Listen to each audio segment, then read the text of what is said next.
বলছি ওটা হয়েছে কি বলতো, ও 2টো অব্দি পেশেন্ট দেখেছে, ঠিক আছে? রাত্রে দুটো?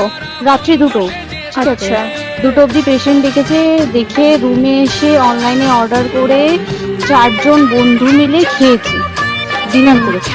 করে ও খুব টায়ার্ড ছিল, যেহেতু 36 ঘন্টা ডিউটি ছিল, টায়ার্ড ছিল। ও কি করেছে, ওই সেমিনার রুমে গিয়ে শুয়ে পড়েছে একটা রেড কালারের ব্ল্যাঙ্কেট ঢাকা দিয়ে। তারপরে সেমিনার রুমে এমনি কি তোমাদের ওরকম সেমিনার রুমে তোমরা ঘুমানো হয়? মানে আমি যদিও কোনো আইডিয়া নেই, ওই জন্য জিজ্ঞেস করছি। না, এবার একটা রেসিডেন্টের ডক্টর রুমস থাকে, আচ্ছা, বুঝতে পেরেছিস? তারপরেও সেমিনার থাকে। এবার সেমিনারে একটা বেড থাকে, আর ডক্টরস রুমে 2-3টে যেরকম বড় ঘর হবে সেরকম বেড পাতা থাকে। আচ্ছা আচ্ছা। মেনলি ডক্টরস রুমে শোয়ার কথা, ঠিক আছে? হয়েছিল কি, ওকে বডিটা পাওয়া গেছে সেমিনার রুমে, কিন্তু ঘুমাচ্ছিল ডক্টরস রুমে, যে রুমটা তোর এখন ভাঙা হয়েছে, দেখেছিস রুমটা ভেঙেছে ঠিক বাথরুমের পাশেই, ঠিক আছে? মানে বাথরুমটাকে অজুহাত দিয়ে ওই রুমের দেয়ালটা ভেঙে দিয়েছে। অ্যাকচুয়াল কাণ্ডটা ঘটেছে তোর ইয়েতে, ওই রুমটার ভেতরে, ডক্টরস রুমে ঘটনাটা ঘটেছে। ওই বডিটাকে রুমে ওই দিন আর কেউ ছিল না, খালি মানে অন্য দুইটাই ঘুমাচ্ছিল? হ্যাঁ, এবার তোকে আমি বলি, অন কল নিশ্চয়ই একজন থাকবে না, ওর জুনিয়র সিনিয়র মিলে থাকে, এমনকি থার্ড ইয়ার একজন থাকবে, সেকেন্ড ইয়ার একজন থাকবে, প্লাস ফার্স্ট ইয়ারে ইন্টার্নশিপরা যারা থাকে তারা ইন্টার্নরা থাকে। আর চেস্ট এমন একটা ওয়ার্ড হচ্ছে, কোভিড এর পর থেকে প্রায় হামেশাই সবার শ্বাসকষ্ট হচ্ছে, মানে আসছে মানে শ্বাসকষ্ট হচ্ছে।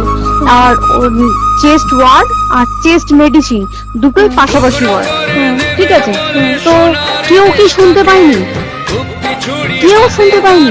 তাই তো আমি ওই দিন তো ওটাই ভাবছিলাম। এবার দেখ, ধস্তাধস্তি করাতে একটা নিশ্চয়ই চিৎকার হয়, একটা ভাইলেন্ট হয়, বুঝতে পেরেছিস? তারপরে আবার কি, যে 4জন ওর সাথে খেয়েছে তারা কোথায়, তারা কেন মিডিয়ার সামনে আসছে না? তাই তো, তারা কেন আসছে না? তোমার দিন ডিউটি ছিল না রাতে? ওই দিনটি আমি নাইটে ডিউটি করছিলাম। আচ্ছা। আমি নাইটে ডিউটি করে এসেছি, আমার লাস্ট নাইট ছিল। তো আমার তো 3 দিন নাইট থাকে, 3 দিন নাইট থাকার পর লাস্ট নাইট ছিল, লাস্ট নাইটের পর বুধবার আমার লাস্ট নাইট। বুধবার রাতে ঘটনাটা ঘটেছে, আমি বাড়িতে এসেছি, রীতিমতো বাড়িতে এসে শুয়ে পড়েছি। 3টের সময় আমার কাছে ফোন এসছে যে সবাইকে ডেকে পাঠিয়েছে ইমিডিয়েট আয়। তখন গিয়ে দেখি আজকে করে এই অবস্থা, পুরো গোটা হাসপাতালকে ডেকে পাঠিয়েছিল।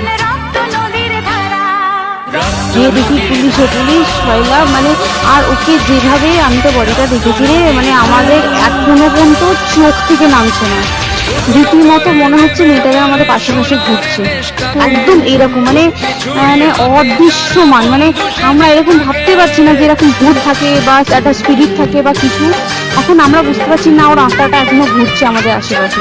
দেখো, ও আমার তলাটায় না, কিন্তু ওর থেকে ও থাকে 4তলা ঘটনাটা ঘটেছে ঠিক 2টো ফ্লোর নিচেই আমি থাকি, আমার রুমটা, ঠিক আছে? কিন্তু তাও আতঙ্কে আমরা মানে একদম স্তব্ধ হয়ে গেছে আজকে। কিন্তু ব্যাপারটা হচ্ছে, তাহলে ডক্টর রুম থেকে ওকে সেমিনার রুমে নিয়ে যাওয়া হয়েছে? হ্যাঁ, অবশ্যই নিয়ে যাওয়া হয়েছে। এবার দেখ, নিয়ে যাওয়া হয়েছে, ওকে যেভাবে মারা হয়েছে এটা একার পক্ষে অসম্ভব, ইম্পসিবল। পুরোপুরি গ্যাং রেপ ছাড়া কোনো কিছু না। আর শুধুমাত্র রেপ নয়, রেপ করলো, ছেড়ে দিল, ঠিক আছে, ওকে রীতিমতো মার্ডার করেছে।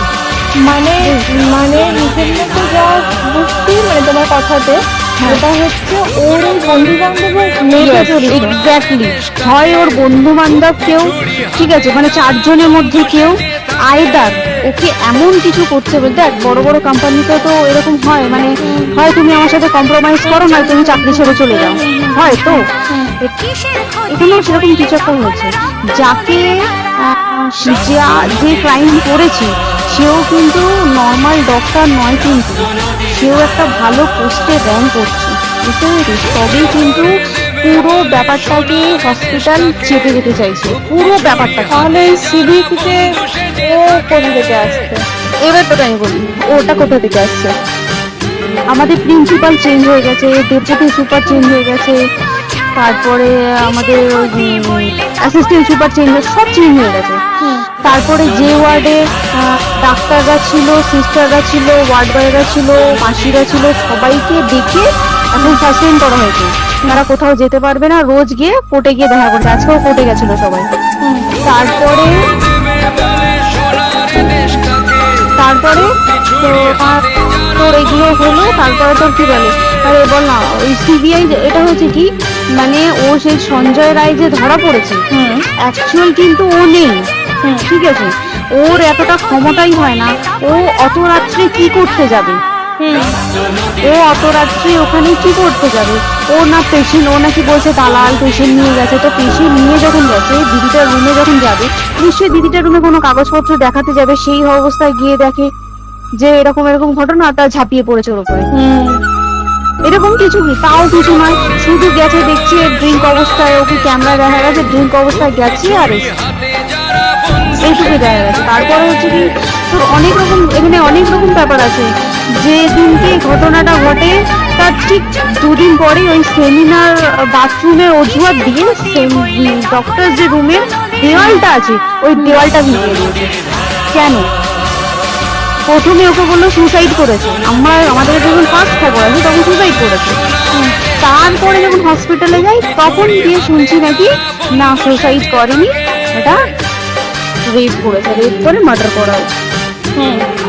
বুঝতে পারলি, এখানে বিশাল বড় একটা গেম চলছে, আর যে রাগ ছিল, মানে হ্যাঁ হ্যাঁ হ্যাঁ হ্যাঁ হ্যাঁ হ্যাঁ একদমই। আমি তোকে কি বললাম, শোন, তুই যদি কারোর সাথে কম্প্রোমাইজ করি তাহলে তোর পোস্ট পারবে, তুই কারোর সাথে কম্প্রোমাইজ করবি তোকে মার্ডার করে দেবে, মানে ওরকম টাইপের কিছু, এরকমই টাইপের কিছু একটা ছিল। আইদার খুব রাফ, মানে খুব রাগ, খুব মানে খুব ওপরে খুব ফ্রাস্ট্রেশন ছিল, যারই ছিল খুব ফ্রাস্ট্রেশন ছিল, শুধু ওকে মারিনি রে, রীতিমতো মার্ডার করেছে। ওর যে ক্ল্যাচারটা ছিল, ওর এটা ওর ইউরিনের রাস্তায় ক্ল্যাচারটা ঢুকিয়ে দিয়েছে, তুই জানিস, মানে কি বলবো, মানে ওকে দেখা যাচ্ছে না, আমরা তো দেখেছি নিজের চোখে, ওকে দেখা যাচ্ছে না, মানে কতটা, মানে এই প্রচন্ড কষ্টতে একটা মেয়ে মারা গেল। আর ওর যে গলাটা চেপে ধরেছে, ওর ওই চেপে ধরাতে মানে এতটাই জোরে চেপে ধরেছে যে চোখ ফেটে রক্ত বেরোচ্ছে, বুঝতে পেরেছিস? কি বলতো, যদি ধরা পড়ে না উচিত, মানে যারা ওদের সঙ্গে দায়ী না। আর এই যে সিবিআইটা হয়েছে, সিবিআইটা একমাত্র আমাদের জোরেতেই সিবিআইটা এসছে, মানে আমরা ওই সঞ্জয় রায় একার পক্ষে সম্ভব না এইসব। তারপরে পোস্টমর্টম রিপোর্টে তুই জানিস আমাদের ভাজাইনা থেকে 150 গ্রাম স্পার্ম বেরিয়েছে,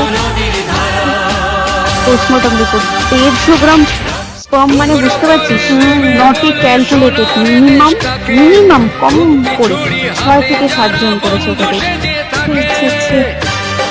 ওই জন্যই তো আমরা এতটা বেশি ভাইলেন্ট হয়ে গেছি, বুঝতে পেরেছিস? একটা মেয়ে তার কাজের জায়গাতেই ছিল, এমনটা নয় যে রাস্তাঘাটে কোনো দিক, তার কাজের জায়গাতেই সেফ নয়। শোন, দেখ বড় বড় কোম্পানিতে কি হয়, রুমের ভেতরে এইগুলো হয়, মানে ধর রুমের ভেতরে হলো, যেমন কল সেন্টারে হয়, নাইট শিফটে হয়, এইগুলো একসেপ্টেবল, বাট হসপিটাল হচ্ছে এমন একটা এরিয়ার মতো একটা, হ্যাঁ আর্যিকর বলে না, যে কোনো হাসপাতালে কেউ যদি স্ব ইচ্ছায় কারোর সাথে রিলেশনশিপে গিয়ে করতে চায় সেটা আলাদা জিনিস, কিন্তু ঠিক আছে, কিন্তু কেউ কারো বিরুদ্ধে এইভাবে করতে পারে না রে, তুই জানিস না, মানে ওয়ার্ডে কম বেশি আমরা সবাই ঘুমাই, কম বেশি আমরা সবাই জেগে থাকি, জেগে তো থাকি, তাতে কি কেউ শুনতে পাইনি? তার কি একদম ভাইলেন্স ছিল না? যদি কেউ না শুনতে পারে তাহলে ওর খাবারে কেউ কিছু মিশিয়েছিল, তাই কি না? সেটাও পোস্টমর্টম রিপোর্টে মানে লিক করছে না, যে কেন খাবার ও তো খাবারটা খেয়েছিল, সেটা তো নিশ্চয়ই পেটেই ছিল, পেট থেকে তো বমি করে বের করে দেন, সেটা তো ফরেন্সিক রিপোর্টে কিছু বলবে। আর তুই জানিস না, দেনার দেন, মানে ধর পোস্টমর্টম রিপোর্ট আসতে 3 দিন সময় লাগে, ও যেদিনকে মরেছে ঠিক তারপরের দিনকে বিকেলবেলা পোস্টমর্টম রিপোর্ট বার করেছে, মানে বডি বার করো আর পোড়াও, 10 সেকেন্ডের মধ্যে বাড়িতে নিয়ে গেছে, তারপরে বডি পুড়িয়ে দিয়েছে। মানে কি বলবো, হসপিটাল, মমতা ব্যানার্জি, সবাই, মানে তৃণমূল প্রত্যেক সবাই এটাকে পুরোটাই কেসটাকে চাপা দিতে চাইছে, পুরোটা। তবে তুই ভাব, যে মানুষটাকে এত ক্ষতবিক্ষত ভাবে মেরেছে, তাকে অভিষেক ব্যানার রেপ কি কলকাতায় প্রথম হলো? নয়, বিভিন্ন জায়গায় বিভিন্ন ভাবে রেপ হয়েছে, ধরা পড়েছে, ফাঁসি হয়েছে, কি জেল হয়েছে। অভিষেক বন্দ্যোপাধ্যায় কেন বললো জাস্ট তো কি বলে এনকাউন্টার করতে? মানে কি সঞ্জয়কে যদি এনকাউন্টার করে পুরো কেসটা চাওয়া পড়ে যাবে, পুরো কেসটাই চাপা পড়ে যাবে একদম। স্টুডেন্টরা ঠান্ডা হয়ে যাবে, হ্যাঁ হ্যাঁ আর আমরা সেটা মানবো না, আমরা সেটা হতেই দেবো না। তাতে যদি চাকরি মানে জীবনটাকে সিল করতে হয় তাতেও আমরা রাজি আছি, সিল করে দেওয়া হোক আজকে, সিল করে দেবে মনে হচ্ছে যদি ঠিকঠাক হবে। এবার ওই জন্য আমাদের দাবিতে CBI এসছে। এবার তুই একটা কথা বল, যখন দেখতে পাচ্ছে মমতা ব্যানার্জি যে কলকাতা পুলিশ আমাদের জন্য কিছু করতে পারছে না, আমরা কিছু মানতে পারছি না, 7 দিন ধরে বার করতে পারছে না, তাহলে সেটা 2-3 দিনের মধ্যে কেন হ্যান্ড ওভার করে দিল না? তাই তো। তাই কি না?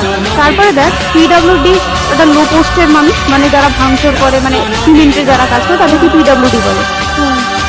এবার PWD নিশ্চয়ই হায়ার অথরিটি থেকে অর্ডার এসছে তবেই ওরা গিয়ে ভেঙেছে, ওরা নিশ্চয়ই পাগল নয় দুম করে গিয়ে কোনো গভর্নমেন্ট প্রপার্টি ভেঙে দেবে।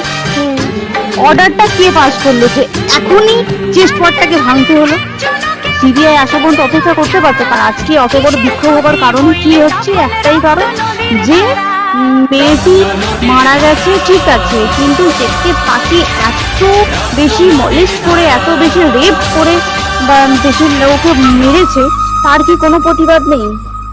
তুই কোথায় সেফ পাবি তুই আমাকে বল? তুই ধর চাকরি ছেড়ে আজকে সরকারি চাকরি ছেড়ে তুই প্রাইভেটে যাই, প্রাইভেটও তো তাই একই অবস্থা, একদম একদম। প্রাইভেটেও একই অবস্থা।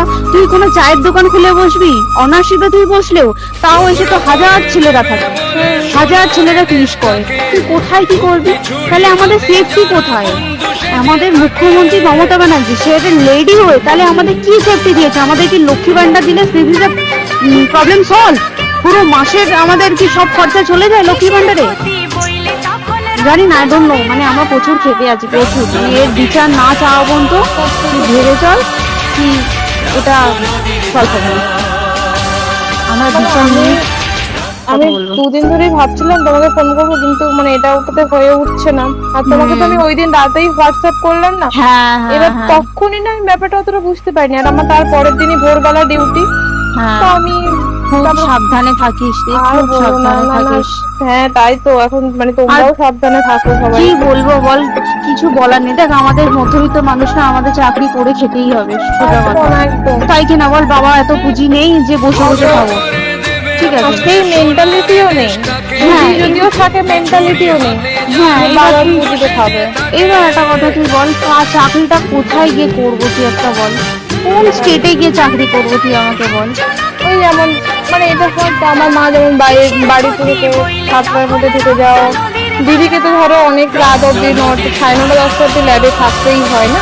এবার তুই কি করবি বল, কি করবি? বলো তো এখন কিছু করার আছে? দেখ ল্যাবেও তো সব ছেলেরা আছে, ছেলে আছে মেয়ে আছে, তুই কাকে বারণ করবি? তুই কাকে বিশ্বাস করবি? তুই বল, তুই ধর কলিগদের সাথে খেতে বসেছিস, ঠিক আছে, তোর টিফিনটা যদি কেউ চাইলো তুই তাকে না দিয়ে পারবি? একদমই। আর কার মনে যে কি আছে সেটাই তো কি বলবি বল? এবার তুই বল, খাওয়াটা যে খাবি, তোর টিফিন কেউ চাইলো বা তোকে যদি কেউ বলো কি একটু একটু খা, যেমন আমরা শেয়ারে হয় স্কুলে যেটা আমাদের সেটা শেখায়, হয়, যেটা হয় স্বাভাবিক, এটা সবাই এটা তো হয়। স্বাভাবিক। তুই বল, তাকে যদি এরকম অবস্থা হয় তাহলে কি করবে মানুষ? তুই আমাকে বল। আজকেও তো তাই আমাদের দেখ না, 11টা থেকে আমাদের তোর ক্যান্ডেল দিয়ে হোয়াইট ড্রেস করে সব শ্যামবাজারে নিয়ে একটা তো হবে। এখন আবার বৃষ্টির যুগ হয়েছে, প্রচুর বৃষ্টি শুরু হলো। কি হবে জানি না। ঠিক আছে গো, টাটা। হ্যাঁ চল টাটা।